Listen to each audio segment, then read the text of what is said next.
السلام عليكم ورحمة الله وبركاته.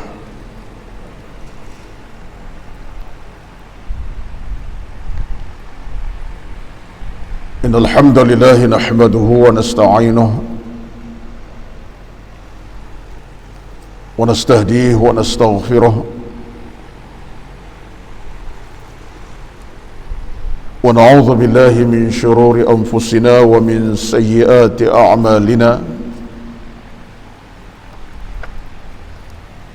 من يهده الله فلا مضل له ومن يضلل فلا هادي له.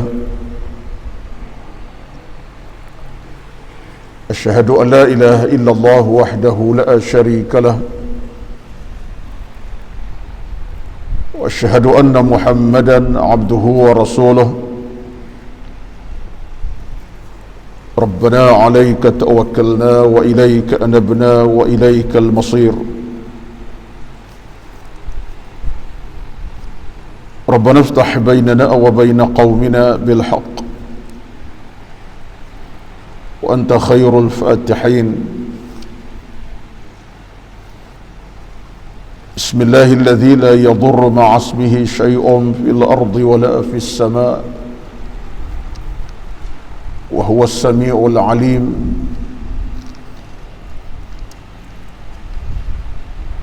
اللهم إنا نسألك السلامة والعفو والعافية والعناية والأمن والتوفيق والمغفرة برحمتك يا أرحم الراحمين.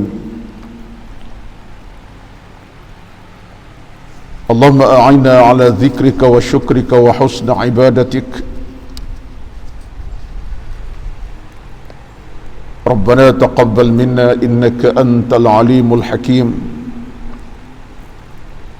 لا إله إلا أنت سبحانك إنا كنا من الظالمين. اللهم رب اشرح لي صدري ويسر لي أمري واحلل عقدة من لساني يفقه قولي يا رب العالمين. أما بعد،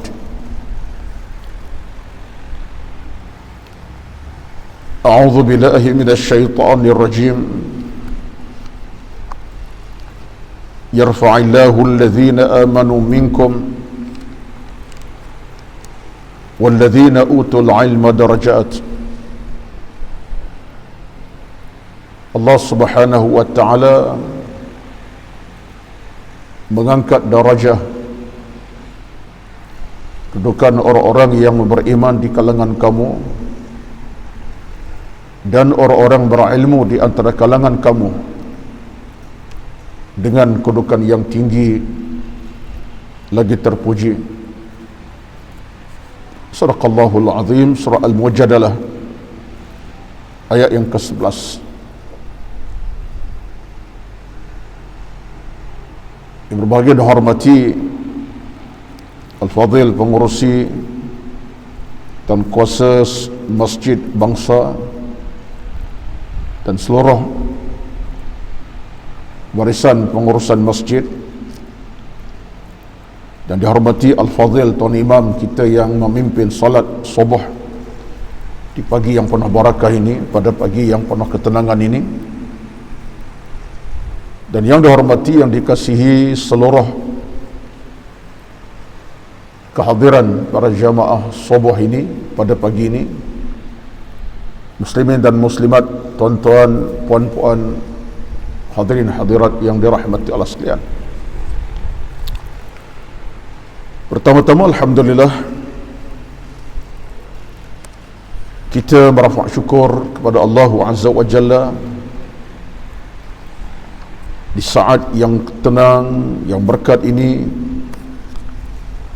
kita dapat berkumpul di tempat yang berkat, di waktu yang berkat, di majlis yang berkat. Alhamdulillah. Mudah-mudahan semuanya menjadi sesuatu yang besar faedah nilainya kepada kita yang akhirnya akan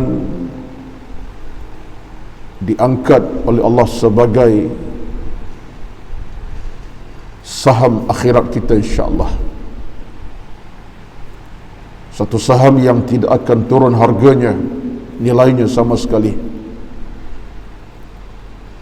Kerana apa sahaja kebaikan kita buat dalam hidup, apa sahaja amal saleh kita buat kita lakukan dalam hidup ini, tidak akan mengecewakan kita sama sekali di hadapan Allah Azza wa Jalla. Sesaat bila Allah hulurkan kepada kita suratan amal, iqra kitabak kafa bi nafsika al-yawma 'alayka hasiba. Saat bila Allah hulurkan suratan amal berkitab masing-masing, kita akan baca dalam keadaan semua tercatat dan satu pun tidak akan digugurkan oleh Allah Azza wa Jalla. Sehingga seorang sahabat Nabi sallallahu alaihi wasallam, ketika Nabi bercakap tentang amalan-amalan yang akan diangkat Allah pada hari kiamat tanpa digugur walaupun seinci, dengan dibacakan ayat tadi lah, iqra kitabak kafa bi nafsika al-yawma 'alayka hasiba, dalam surah Al-Isra. Lalu bangun seorang Arab Badui, ni Arab kampung, bukan bandar Madinah, tidak juga daripada Mekah, tapi orang kampung, Badawiyun. Lalu ditanya Nabi SAW, bila Nabi sebut tak ada satu pun amalan kebaikan yang kau buat, yang kau melakukan, Allah kecewakan, Allah angkat semuanya. Lalu Badawi ini pun dia orang kampung, cara berfikir di kampung. Ditanya Nabi SAW, ya Rasulullah, aku tanya soalan boleh tak? As'aluka syai'an, tanya satu soalan boleh tak Rasulullah? Dia minta izin. Nabi kata silakan. Lalu kata Badui tadi ataupun Badawi tadi, orang kampung tadi, dia kata, Rasulullah, kalaulah Allah tidak pernah mengurangi suatu kebaikan hambanya di padang mahsyar nanti, apakah amalan aku ini Allah akan kurangi di padang mahsyar? Nabi tanya, apa amalan kamu? Lalu kata Badawi tadi, dia kata, wahai Rasulullah, aku ni orang kampung, jauh daripada bandar Madinah, bandar masa tu Mekah, aku jauh pada kota Mekah, aku ni seorang kampung. Lalu kata Nabi, apa kamu telah lakukan? Apa jawapan lelaki tadi?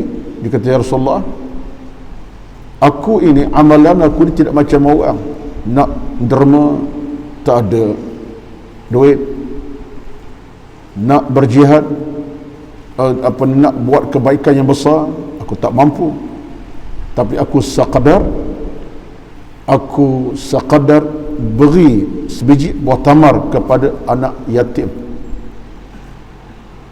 A'ti yatiman tamran, benda simple lah, beri makan yatim buah tamar pun tak banyak mana. Kira-kira amalan tu kecil sangatlah. Apa kata Nabi SAW? Jawab Nabi dengan tegas, rafa'akallahu bima amilt, Allah mengangkat kebaikan yang telah kamu lakukan itu, walaupun sebuah biji tamar sekalipun. Biji tamar, tuan-tuan, berapalah harga sangat, dan bagi pula anak yatim sekadar mungkin 2-3 biji. Kata Nabi, rafa'akallahu bima amilt, Allah angkat darjah amal kamu walaupun begitu amalannya. Lelaki Badawi itu, tuan-tuan, dengan penuh rasa syukur kepada Allah Azza wa Jalla, dia pun menangis.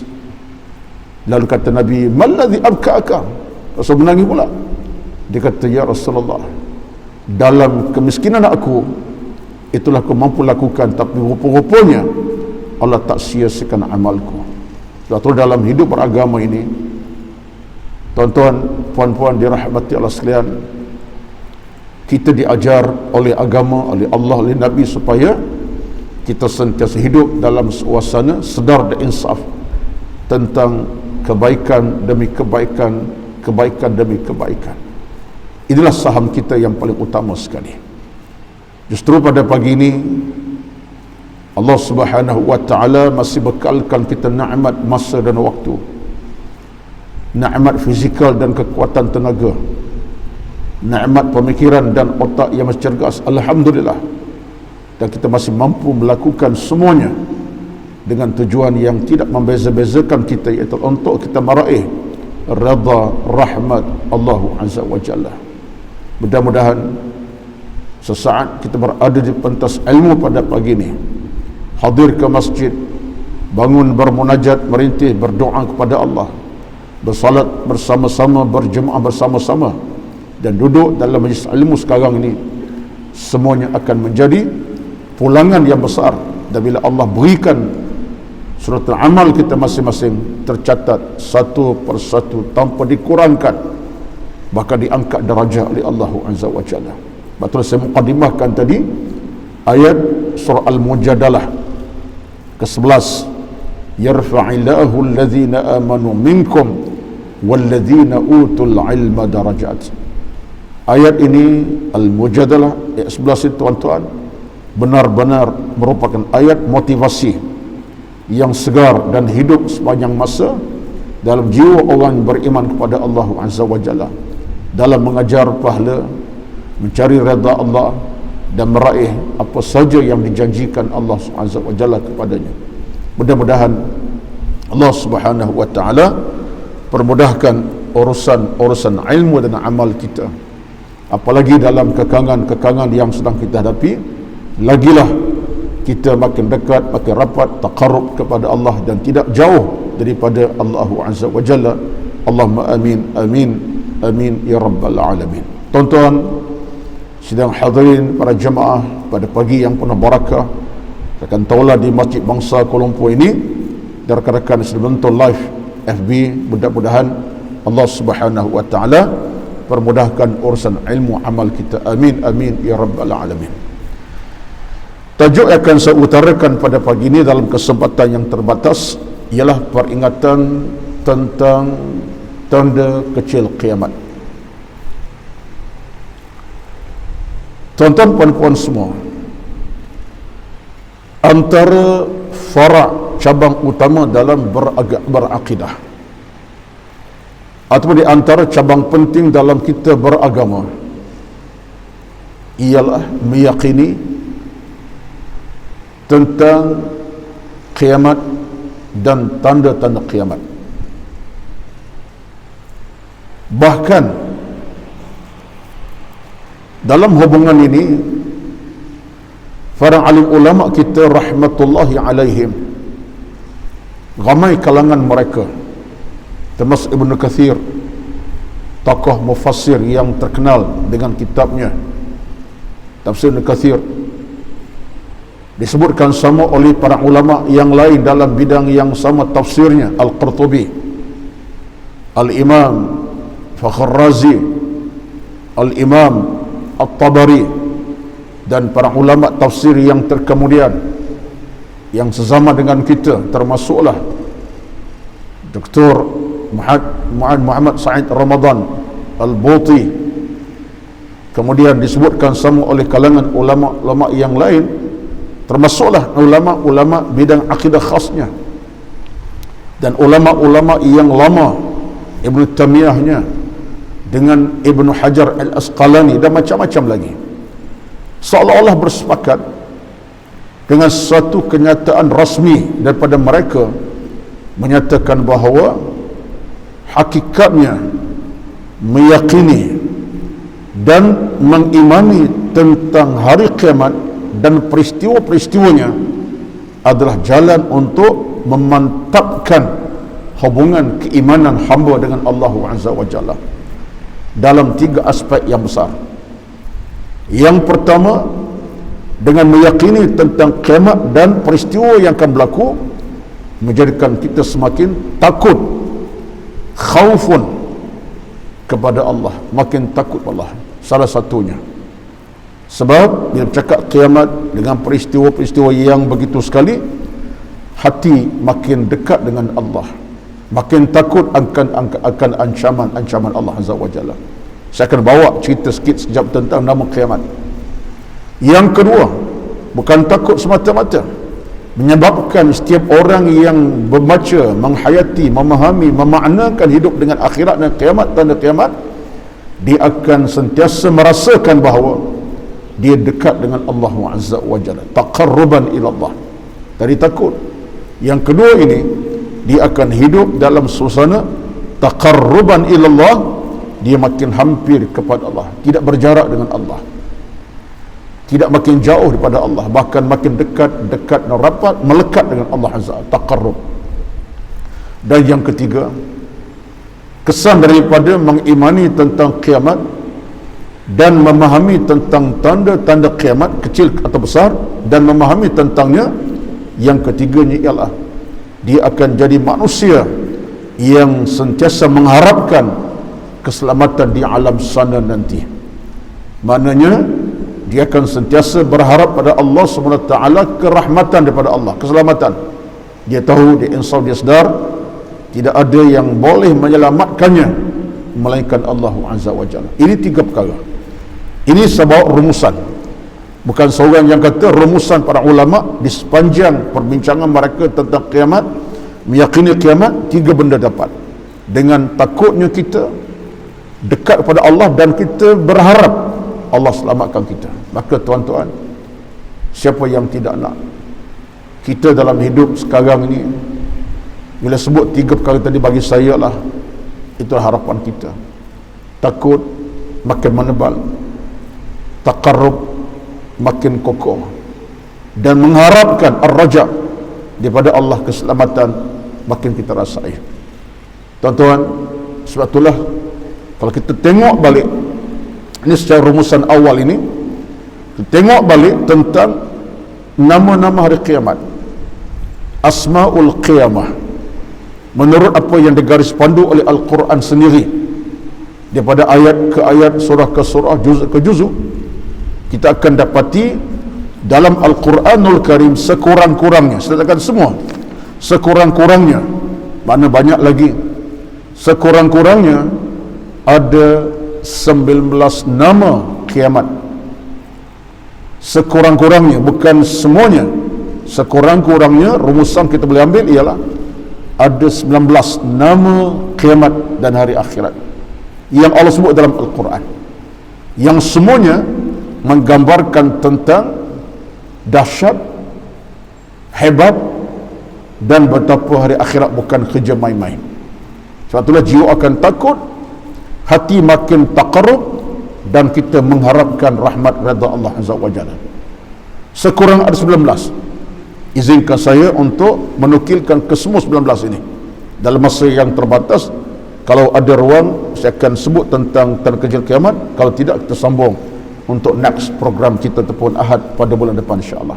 Tuan-tuan sekalian, salah satu nama yang telah disepakati oleh para mufassirun, para ulama tafsir, ulama hadis tentang hadis-hadis akhir zaman, tentang kiamat, bahkan ulama dalam bidang pelbagai, salah satu namanya ialah disebut sebagai Yaumus Sa'ah.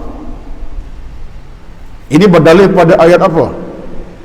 Yang daripada ayat surah Al-Mu'min ayat 59, iaitu ayat yang berbunyi, Inna sa'ata la'atiyatun la raiba fiha. Kiamat disebut sebagai As-Sa'ah. As-Sa'ah ini apa makna, tuan-tuan? Kalau kita dalam bahasa Arab, Sa'ah ini mana jam. Sa'atun mana jam. Sama ada jam dinding ke, jam tangan ke, itu namanya Sa'ah. Kalau jam dinding dipanggil Sa'atul Jidran, jam tangan Sa'atul Yad, tapi jam. Bila sebut jam ni, tuan-tuan fahamlah, jam ini sesuatu tanda arah kepada kita, menunjukkan perjalanan masa, waktu. Jam ni tanda masa dan waktu sedang bergerak dari minit, saat ke minit, minit ke jam, jam ke jam, jam ke jam, akhirnya ke hari, lepas hari ke minggu, akhirnya ke bulan, demi bulan, kemudian tahun ke tahun. Jam yang sama, berubah detiknya. Maka kata para ulama, dinamakan kiamat dengan as-sa'ah. Sebab apa? Sebab detik-detik itu sedang bergerak bersama kita. Detiknya bergerak gitu. Cuma masalahnya ialah, saya terbaca satu tulisan menarik, tulisannya yang dikupas, diulaskan oleh seorang tokoh yang besar, iaitu Syekh Muhammad Al-Ghazali almarhum. Dia kata, dan saya telah masukkan dalam saya punya IG 2 hari yang lepas, dan saya masukkan juga FB 2 hari yang lepas, supaya siapa yang tengok, saya sebut dalam ringkasan. Kata Syekh Al-Ghazali, kita lupa banyak benda. Di antaranya ialah perjalanan usia kita ini dari saat ke minit, dari saat ke minit, minit ke jam, hanya kita nampak pergerakan masa. Tapi kita lupa, kata Syekh Al-Ghazali, bahawa kita sedang menghampiri detik bertemu Allah Azza wa Jalla. Kiamat bukan kiamat dalam bentuk dunia akan hancur, kiamat dalam maksud kematian. Sebab kiamat dalam hubungan ini disebutkan ulama dua. Pertama, al-qiyamatul kubra, iaitu kiamat besar, iaitu ketika bumi hancur. Yang kedua disebut al-qiyamatul sughra, kematian. Yang ini kita tak berapa nak ingat, kata Syekh Al-Ghazali. Saya ditulis dalam IG saya secara wording begitulah 2 hari yang lalu. Siapa boleh tengok, tengoklah tuan-tuan. Jadi kita lupa, sebenarnya kita sedang hampiri as-sa'ah. Perjalanan masa kita daripada saat ke minit, minit ke jam, jam ke pagi, jam ke jam, akhirnya pagi ke petang, kita sedang mendekati hari kiamat. Arti dalam istilah bahasa mudahnya, kata para ulama, kalau angka usia kita dah masuk 70, katalah contohnya, sebenarnya kita sedang menghampiri saat-saat untuk menghabiskan usia yang berbaki. Kalau takdir Allah sebut dalam kehidupan beragama kita, umur kamu 80 tahun, sekarang dah masuk 73, maknanya kamu sedang menghampiri tempoh yang Allah telah beri, tapi kamu lalai, kamu lupa. Betul. Betul, dalam hubungan ini kata para ulama, antara nama kiamat as-sa'ah, benda yang kita nak kena tengok sentiasa. Tidakkah jam tuan-tuan kena tengok, lepas tengok, lepas tengok, jam berapa sekarang, pukul apa sekarang, kejap lagi nak keluar, kejap lagi ada meeting contohnya. Tak ada orang tengok jam. Kalau tak pakai jam di tangan pun akan tengok jamnya di phone. Oh, sekarang dah pukul 8.30, jam dah pukul 9, meeting pukul 10 pagi, klien datang pukul 12 tengah hari, contohnya. Dia akan sentiasa perhati waktu yang berlalu. Dia lalai bahawa kiamat itu disebut as-sa'ah. Kenapa? Dekat dengan kita. Paling tidak kiamat pertama ialah kiamat kematian kita. Ini cantik. Nak fikir macam bukan mudah tuan-tuan. Sesebut ini satu benda yang disebutkan ulama, dan saya cuba cakap tuan-tuan sekalian. Yang pertama disebut sebagai as-sa'ah.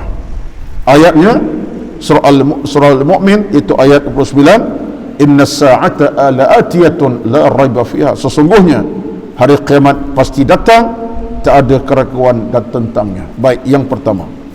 Yang kedua, dinamakan hari kiamat sebagai yaumul ba'ats. Yaumul ba'atsi, mana hari kebangkitan.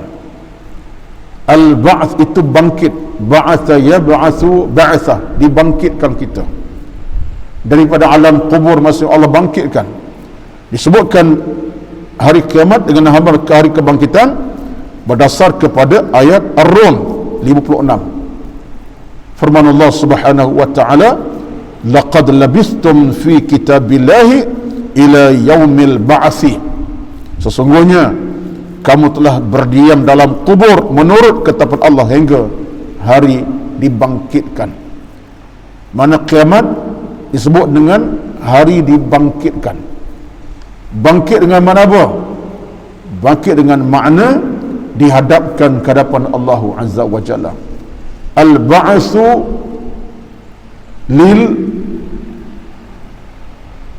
lil muqabalah, bangkit untuk bertemu Allah. Betul kata Al-Imam An-Nawawi rahmatullahi alaihi, disebutkan al-ba'tsu dengan makna bukan bangkit untuk kita hidup dalam suasana sekarang, tapi bangkit dengan makna bertemu Allah Azza wa Jalla. Dinamakan hari kebangkitan. Dari mana? Kubur masing-masing. Ada 19, saya nak habiskan juga pada pagi ini. Yang ketiga, namanya Yaumuddin. Hari kiamat dinamakan hari Ad-Din. Yaumuddin ini berdalil daripada Al-Quran, surah Fatihah kita baca itulah ayat keempat, Maliki Yaumiddin. Allah merupakan pemerintah yang berkuasa pada hari Ad-Din. Ditulis ditajuk diberi terjemah sebagai hari pembalasan. Yaumuddin, hari pembalasan. Hari pembalasan maknanya hari kiamat, hari ada pembalasan. Yang baik dibalas dengan 1001 kebaikan, syurga menanti. Yang jahat dan buruk dibalasi dengan keburukan, neraka menunggu. Itu disebut sebagai pembalasan. Pembalasan Allah tidak ada 3, 4, 5, 2 saja. Sama ada pembalasan yang baik, syurga menanti, ataupun pembalasan yang buruk, neraka menunggu. Ini disebutkan dalam Quran pun, fariqum fil jannati wa fariqum fis sa'ir, segolongan dipandu ke syurga, segolongan dihomban ke neraka. Hari pembalasan, hari kiamat. Yang keempat, hari kiamat disebut sebagai Yaumul Hasrah. Yaumul Hasrah, hari penyesalan. Maknanya gambaran kiamat ini ada golongan menyesal yang tak sudah-sudah penyesalannya. Ini banyak ayat suci Al-Quran sebut, tapi salah satunya Allah sebut dalam surah Maryam 39, wa anzirhum yaumal hasrati, berikan mereka peringatan tentang hari penyesalan. Jadi hari kiamat disebutkan juga hari penyesalan, tapi pada siapa? Penyesalan kepada golongan yang tak beriman lah, yang kufur pada Allah. Kepada yang beriman tak masuk dalam suasana penyesalan, mana hari itu penyesalan yang tak sudah-sudah. Itulah tuan-tuan, dalam hal inilah ada seorang sahabat Nabi SAW yang dikenal sebagai Abu Dzar Al-Ghifari radhiyallahu anhu. Seorang sahabat Nabi dikenali sebagai Abu Dzar Al-Ghifari radhiyallahu anhu, daripada Bani Ghafar. Dia ini tidak sehebat Abu Bakar, tidak sehebat Khalid Al-Walid dalam bidang perang, dia tidak, tapi dia orang biasa. Tapi hebatnya beliau ada satu benda yang tidak daripada orang lain. Apa dia? Salah satunya ialah dia punya kecerdikan dalam banyak perkara. Dia bukan pemimpin tentera semacam Khalid Al-Walid, dia bukan seorang semacam tokoh semacam Umar bin Al-Khattab, tidak. Tapi walaupun dia orang kampung, dicerdik dalam berfikir. Satu hari diriwayatkan Abu Dzar Al-Ghifari, bila Nabi baca ayat termasuk ayat ini, wa anzirhum yaumal hasrah, berilah peringatan buat mereka tentang hari penyesalan. Lalu Abu Dzar temu Nabi, dia kata, ya Rasulullah, aku tidak nak masuk dalam golongan menyesal. Bila Allah sebut ada golongan menyesal, dia kata, Rasulullah, aku tak nak masuk golongan menyesal, aku nak masuk golongan yang selamat sejahtera. Cerdik dia, sebab Allah sebut ada golongan menyesal. Maka dia kata Nabi, ya Rasulullah, aku tak nak masuk golongan menyesal, aku nak berada golongan yang sejahtera. Nabi kata, wa anta minhum, engkau masuk golongan yang beruntung, yang berjaya. Tuan-tuan, cerdik dia tu. Sebab bila Allah sebut tentang ada hari penyesalan di bagian-bagian, seolah dia tak nak dengar cerita penyesalan, dia nak ceritanya kebaikan. Dia tanya kat Nabi, ya Rasulullah, aku tak nak masuk golongan itu, aku nak masuk golongan orang yang berjaya, beruntung. dah Nabi kata kat dia, anta minhum, kamu golongan yang beruntung. Maknanya satu rezeki besar bagi dia. Doa Nabi bukan doa main-main. Doa Nabi doa yang penuh keberkatan. Dia Nabi sebut engkau golongan orang beruntung. Abu Dzar, orang kata bahasa mudahnya, senyum sampai ke telinga. Seolah macam tu lah, gembira, seolah senyum sampai ke telinga. Sebab Sebab Nabi kata engkau golongan yang beruntung. Dia tahu Nabi tak berdusta, cakap Nabi cakap penuh dengan segala kemuliaan, Allah akan terima. Sebab itulah disebutkan sahabat Abu Dzar ni cerdik, bijak, dan itu kecerdikan yang ada pada Abu Dzar radhiyallahu anhu, tidak ada pada orang mana orang lain pun cerdik juga, tapi dia cepat untuk memohon satu benda yang dapat kebaikan hasil pada doa Nabi sallallahu alaihi wasallam. Dia ada cerita lain pula, ada banyak cerita tentang orang cerdik ni ada, tapi saya rasa ini contoh yang dekat dengan cerita ayat ni lah. Baik, kemudiannya hari kiamat disebut sebagai Ad-Dar, sebagai Yaumut Tanad. Yaumut Tanad itu maknanya hari panggil memanggil. Hari kiamat dinamakan Yaumut Tanad, iaitu hari panggil memanggil. Berdasarkan ayat apa? Daripada surah Al-Mu'min ayat 32, surah Ghafir. Al-Mu'min surah Ghafir lah, dia surah Ghafir, disebut juga surah Al-Mu'min. Ayat 32 berbunyi, inni akhafu alaikum yaumat tanad. Kata Allah tentang cerita hari kiamat At-Tanad ini, sesungguhnya aku khawatir terhadapmu akan seksaan pada hari panggil memanggil. Tuan-tuan, hari akhirat disebut sebagai hari panggil memanggil. Makna apa tuan-tuan? Hari itu akan datang suara-suara penyesalan, akan datang suara yang berkata, tolonglah aku, tolonglah saya. Kalau ayah akan bercakap, tolonglah ayah ni. Kalau anak, tolonglah angah.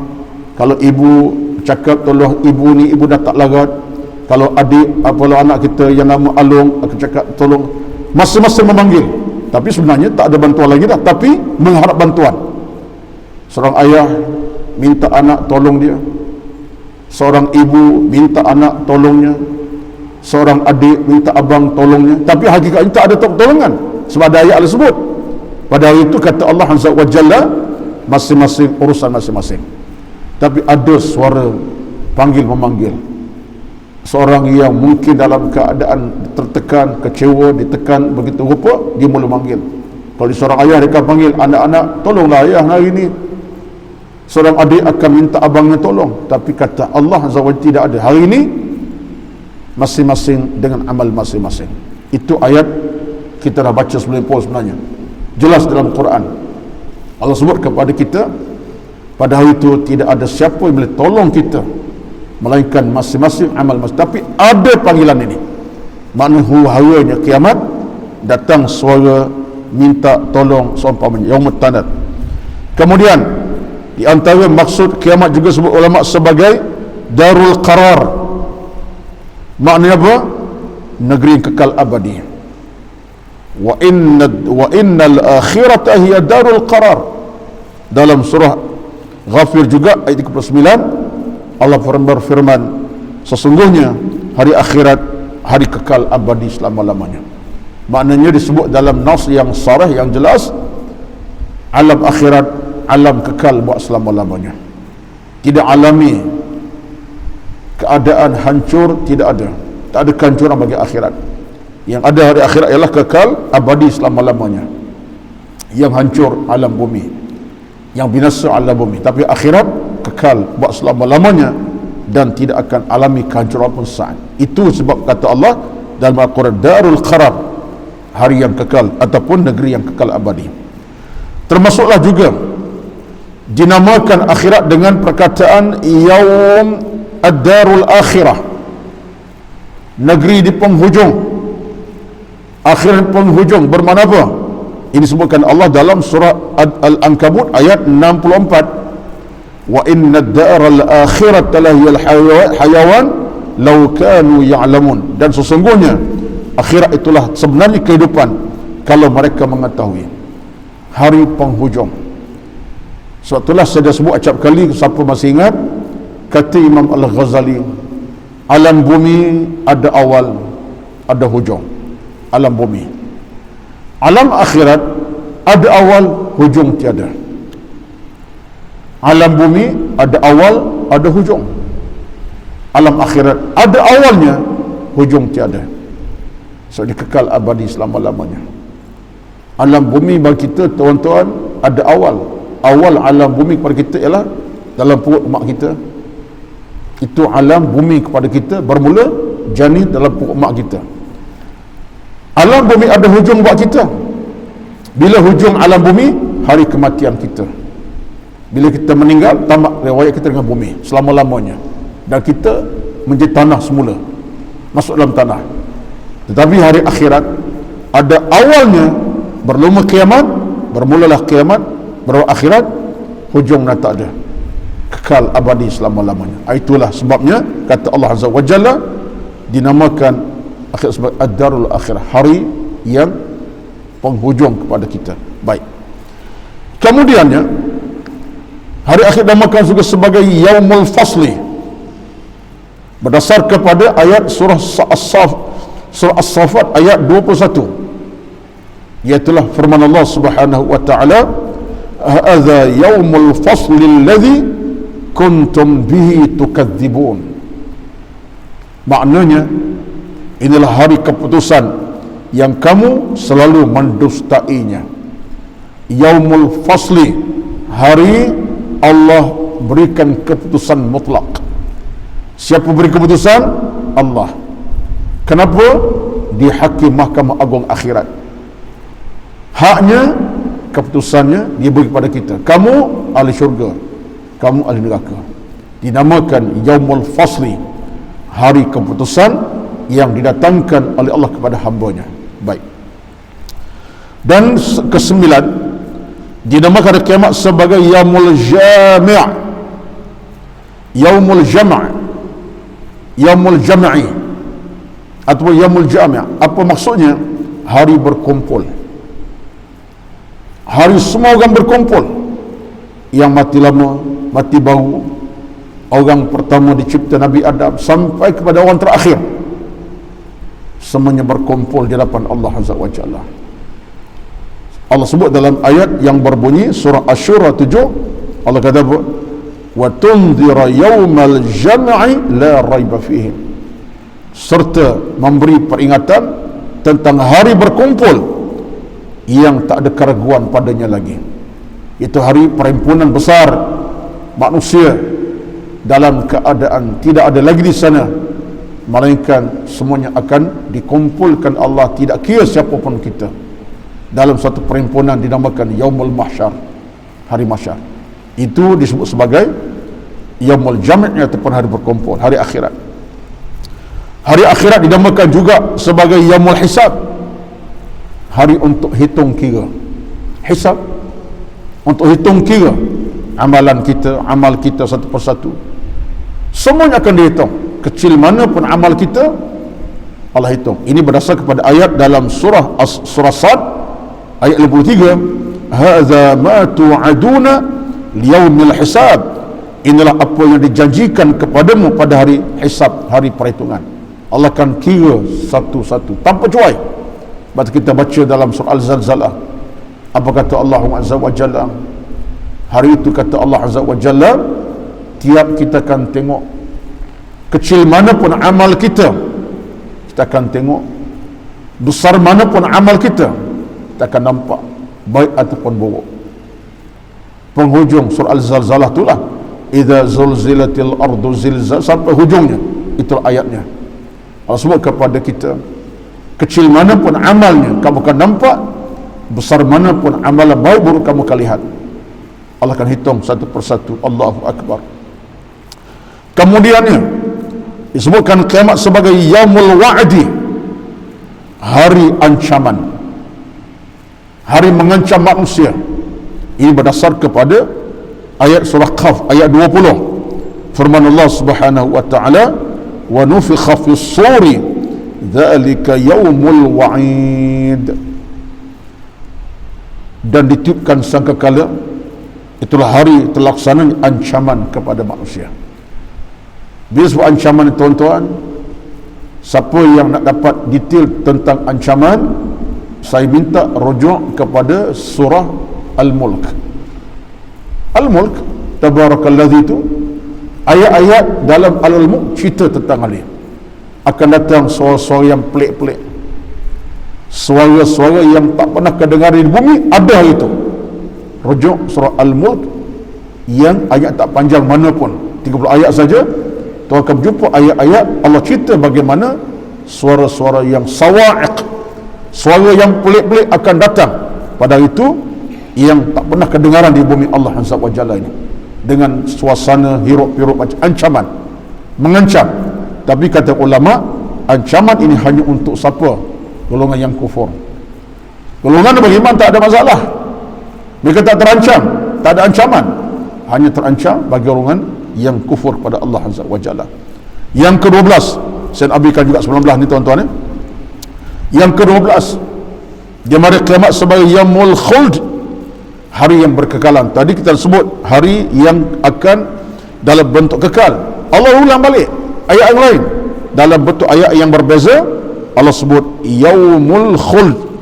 Kata Allah Azza wa Jalla dalam surah Qaf ayat 34, udkhuluha bisalamin dzalika yaumul khulud. Masuklah kamu ke dalam syurga dengan penuh keamanan. Hari itu, kata Allah, hari kekal abadi. Kekal untuk dua golongan, neraka kekal di dalamnya, dan syurga neraka, syurga kekal dalamnya. Hari kekal, berkekalan. Yang ke-13 disebutkan oleh Allah terkiamat sebagai hari yaumul khuruj, hari keluar. Keluar ke mana ni? Berdasarkan ayat surah Qaf ayat 42, Allah sebut yauma yasma'una as-sayhata bil haqqi dzalika yaumul khuruj. Maksudnya pada hari mereka mendengar teriakan dengan sebenar-benarnya, itulah hari keluar pada kubur. Disebahkan keluar ni, keluar ke mana? Dari mana? Kubur masing-masing. Ya wailatana man ba'athana min marqadina hadha. Kita baca Yasin pun Allah sebut tentang cerita ada golongan yang terkejut. Ya wailatana man ba'athana, siapa bangkit kami semula ni? Hadha ma wa'ada ar-rahman wa sadaqa al-mursalun. Lalu dijawab, kan Allah dah janji kamu bangkit semula, kan kamu tak tahu ke? Ada golongan terkejut, lalu bercakap dengan nada penyesalan, ya wailatana, celakalah kami. Siapa yang bangkitkan kami? Rupa-rupanya hari itu semua akan keluar pada masing-masing kubur bertemu Allah Azza wa Jalla. Maka kata para ulama, hari itu manusia akan keluar pada alam kubur masing-masing. Kubur yang tak ada dah, yang ada ialah alam mahsyar yang terbentang luas. Kemudian yang ke-14 dinamakan kiamat sebagai al-waqi'ah, iaitu peristiwa yang dahsyat. Al-waqi'ah mana peristiwa yang dahsyat, yang menggerunkan, tak pernah terpandang oleh mata kita, tak pernah kita fikir akan berlaku, tapi kedahsyatan kita akan tengok. Ini berdasar kepada ayat pertama lagi surah Al-Waqi'ah yang tuan-tuan baca itulah, idza waqa'atil waqi'atu, apabila terjadinya hari kiamat yang penuh kedahsyatan. Lalu kata para ulama, Al-Waqi'ah maknanya kedahsyatan dalam keadaan tak pernah kita fikir ianya begitu ceritanya, tak pernah kita gambar itulah ceritanya. Masing-masing dalam keadaan tak boleh kata apa dah. Itu maksud Al-Waqi'ah. Wallahu alam macam mana kita boleh cerita apa tuan-tuan, melainkan Allah Maha Kaya lah. Yang ke-15 dinamakan sebagai Al-Haqqah. Hari kiamat disebut sebagai Al-Haqqah berdasar kepada ayat pertama ketiga surah Al-Haqqah. Apa dia ayatnya? Al-Haqqatu mal-Haqqah wa ma adraka mal-Haqqah. Surah Al-Haqqah. Maksudnya hari kiamat. Apa itu hari kiamat? Hari yang pasti berlaku. Hari kiamat ini disebut sebagai Al-Haqqah, hari yang pasti berlaku. Tiba masa waktunya, tak ada keraguan padanya lagi. Yang ke-16 dinamakan kiamat sebagai At-Tammatul Kubra. At-Tammatul Kubra makna apa tuan-tuan? Malapetaka besar. Malapetaka besar berdasar kepada ayat surah An-Nazi'at ayat 34. Fa idza ja'atit tammatul kubra, bila datangnya malapetaka yang besar, yang dahsyat akan datang, kamu tengoklah nanti, kata Allah Azza wa Jalla. Iaitu disebut sebagai at-tamah dengan satu malapetaka. At-tamah ni satu benda yang dahsyat amat sangat, itu at-tamah. Bunyi perkataan pun bahasa Arab ni tuan-tuan, dia ada satu seni yang indah, mukjizat Quran begitu. Tuan-tuan baca pun dengan perkataan tu pun dah bunyi besar. Wa idza ja'atit tammatul kubra. Kita baca di makhraj betul macam itulah. Fa idza ja'atit tammatul kubra. At-tammah. Bunyi pun dah bunyi besar dah. Jadi maknanya pun suatu kejadian malapetaka yang dahsyat. Yang dahsyat berlaku pada itu. Disebutkan ulama, gambarannya tak dapat dibayang dengan mata kasar. Ada cerita ayat ni tuan-tuan. Ayat ni ada satu cerita di sebalik penceritaannya, kata ulama tafsir, termasuklah kata Imam At-Tabari, Qurtubi, hingga ada sahabat pengsan. Bila baca ayat ni, ada sahabat yang pengsan kerana mereka menghayati maksud ayat. Ada yang pengsan. Ini satu tanda aras menunjuk kepada kita, bila orang tu hayati ayat Quran, memahami, boleh jadi macam tu. Tak lupa kepada kita lah. Kita pernah pengsang baca ayat. Siapa yang pernah baca ayat Quran pengsan sampai 3-4 jam? Dia pengsan tapi kerana faktor lain. Tapi ada sahabat yang pengsan, jatuh. Kenapa? Baca ayat-ayat yang menakutkan ni. Ini kehebatan mereka. Kemudian ke-17, dua terakhir, disebutkan sebagai hari kiamat sebagai as-sakhah, iaitu suara yang memekakkan, suara menulikan pendengaran. Mana kemasukan suara jadikan kita jadi tuli, tak dengar apa dah, kerana kedahsyatan suara tadi yang pelik tadi. Dinamakan as-sakhah berdasar kepada surah Abasa ayat 33. Ayat yang berbunyi fa idza ja'atis sakhah, bila datang kepada kamu suatu pekakan yang begitu menakutkan sampai menulikan kamu. Wallahu alam tuan-tuan. Ini ayat-ayat macam ni sebenarnya tuan-tuan, kalau kita amati, cermati, perhati betul-betul, kita akan dapat tiga tadilah. Siapa yang tak takut, siapa yang tak dekat dengan Tuhan, dan siapa tak mengharapkan Allah punya keselamatan daripada masyarakat. Tiga tadi, sudah awal tadi. Itu pentingnya, kata ulama, bila kita baca ayat ini, tiga kita dapat. Takutnya, dekat Allah lagi makin dekat. Kemudian kita mengharapkan rahmat pada Allah, keselamatan. Yang ke-18, satu yang terakhir, disebutkan sebagai hari kiamat dengan makna Al-Azifah. Azifah ni kalau terjemah bahasa Melayu, kiamat lah. Kiamat, hari Allah bangkit kita dengan nama kiamat. Ini berdasar kepada surah An-Najmu, surah An-Najm 57. Azifatil azifatu, iaitulah telah dekat kiamat berlaku pada kamu. Azifah ni mana kiamat. Baik, ke-18 ke-19 terakhir untuk tajuk ini ataupun untuk cerita ini, 19 ialah Al-Qari'ah. Tuan-tuan baca dalam surah Al-Qari'ah pertama, Al-Qari'atu mal-Qari'ah, maknanya ketukan. Di kiamat disebut ketukan. Allah mengetuk. Ketukan macam mana? Bukan macam ketuk pintu rumah, bukan, tapi kata ulama dengan makna Allah Subhanahu wa ta'ala meletakkan satu tanda aras. Bila Allah nak hancur bumi, mudah saja, seolah macam ketuk. Dia kita ketuk tu, mana itulah tandanya nak buka pintu ke, seolah macam itulah. Allah ketuk saja, dunia akan hancur by cash. Tuan-tuan, ini adalah ketul ilahi, Al-Qari'atu mal-Qari'ah. Baik, kesemua nama-nama ini bukanlah semuanya dalam perbincangan para ulama dalam bab kiamat dan tanda kiamat kecil besar ini, bukan 19. Mungkin sampai 560 nama kalau diperinci itu kan. Tapi ini antara nama besar yang ada di sebalik Al-Quranul Karim tentang nama-nama hari kiamat, hari akhirat. Tuan-tuan, kesimpulannya, saya tak sempat dah masuk kepada tanda kejadian kiamat hari ini. Ini mukadimah awal.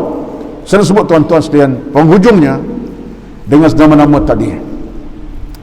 Yaumul tanadnya, dengan yaumul ba'si, dengan yaumul hasrahnya, dengan yaumul darul qararnya, dengan yaumul hisab, yaumul jam'i, yaumul fasl, macam-macam nama tadi.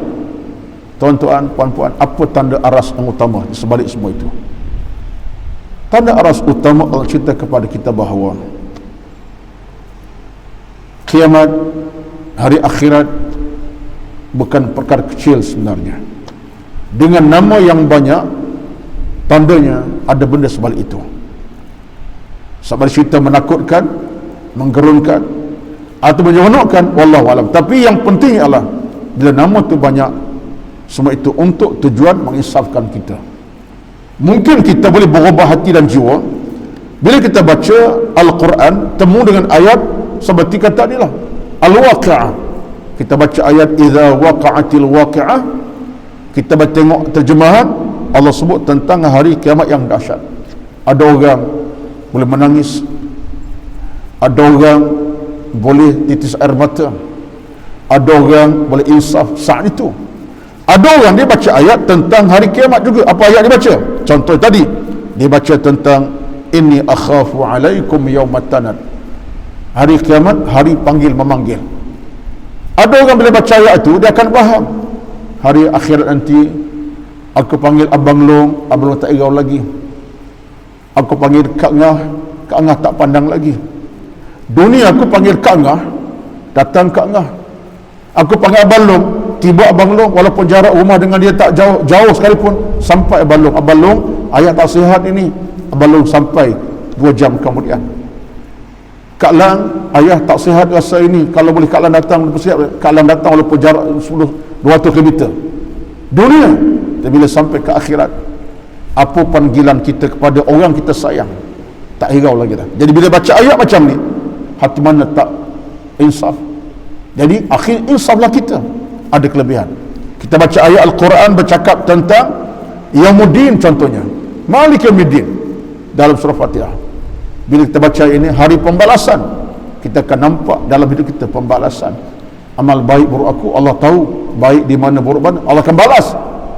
Menyebabkan hati kita mula menangis, jiwa tersentam, hati mula bercakap-cakap kepada kita untuk berubah sikap watak seumpamanya. Maka tuan-tuan, semua ini ada pulangan kepada kita. Sebab itulah jangan pandang mudah. Kita yakin, kita percaya dalam hubungan keimanan ni tuan-tuan, satu langkah bijak kita, siapapun kita, saya termasuk bercakap, bukan tuan-tuan, dalam kerangka usaha kita untuk didik jiwa, didik hati, untuk membina hidup yang penuh keselamatan, keamanan, kita nak kena sentiasa melihat, membaca, hayati ayat-ayat tentang kiamat dan hari mahsyar. InsyaAllah saat itu hati kita akan bercahaya, jiwa akan kembali pulih, iman kita kembali segar bugar, iman kita kembali bercahaya insyaAllah.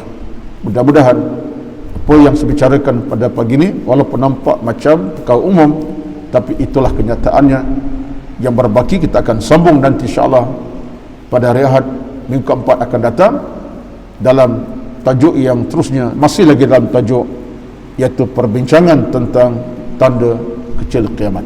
Mudah-mudahan Allah Subhanahu wa taala berikan kita kekuatan hati dan jiwa insyaAllah untuk terus kita mencari ilmu, menambahkan ilmu dan menghasilkan redha Allah Azza wa Jalla. Akhirnya kita termasuk dalam golongan yang dicintai Allah, bukan dibenci oleh Allah, golongan yang diradai, bukan golongan dimurkai oleh Allah Azza wa Jalla. Amin amin ya rabbal alamin. A'udzu billahi minasy syaithanir rajim. Bismillahirrahmanirrahim. Alhamdulillahi rabbil alamin. Wassalatu wassalamu ala sayyidina Muhammad wa ala alihi wa sahbihi ajma'in. Allahumma inna nas'aluka ridhaka wal jannah wa na'udzu bika min sakhatika wan nar. Allahumma innaka 'afuwun karimun tuhibbul 'afwa fa'fu 'anna. اللهم اغفر لنا ذنوبنا ولوالدينا وارحمهما كما ربونا صغارا، ولجميع المسلمين والمسلمات والمؤمنين والمؤمنات الأحياء منهم والأموات. اللهم اغفر لنا يا الرحمن، اللهم اغفر لنا يا الرحيم، اللهم اغفر لنا يا ذا الجلال والإكرام. اللهم إنا نسأل الهدى والتقى والعفاف والغنى، وزدنا ولا تنقصنا برحمتك يا أرحم الراحمين. بسم الله الذي لا يضر مع اسمه شيء في الأرض ولا في السماء وهو السميع العليم. اللهم إنا نعوذ بك من البرص والجنون والجذام ومن سيء الأسقام. ربنا عليك توكلنا وإليك أنبنا وإليك المصير.